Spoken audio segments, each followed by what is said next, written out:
So she wasn't there yet, right? She was like, I hear you, but also there must be more. And she had been asking for years for testing. And just nobody was willing to really dig deeper with her. Unfortunately, it was her original like fertility workup was very, very surface level. We didn't get a lot of information. She was very well researched. She read all of the things. She was making nutrition and lifestyle changes on her own, but nothing was really changing. She made a big career change to help with stress. That didn't change anything.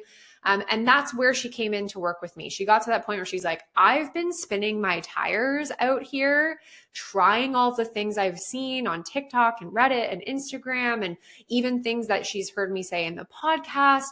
And just knowing like now is the time to maybe get a little bit more support. So we went through her workup. We realized where the holes were in terms of the labs that she hadn't had done. We pushed for more information, got more labs.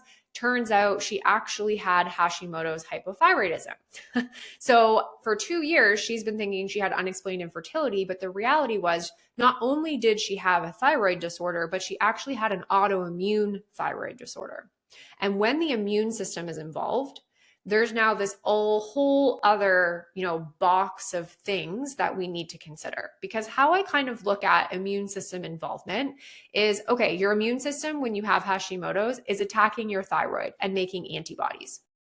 And it's doing that inappropriately. Your immune system shouldn't attack pieces of your own body, but that's what autoimmune disease is.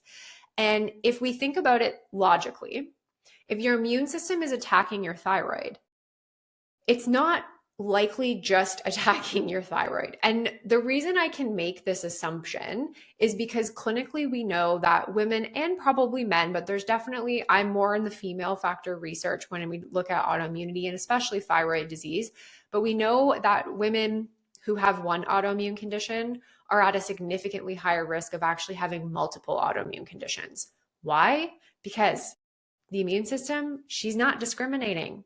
And so if we think about this from a fertility perspective, if your immune system is attacking your thyroid, and then you have an embryo that's trying to implant in your uterus, that's actually not even fully your genetic material. It's half you and half your partner. What's to say your immune system isn't going to zero in on that and be like, that shouldn't be here, and not let the process of pregnancy happen?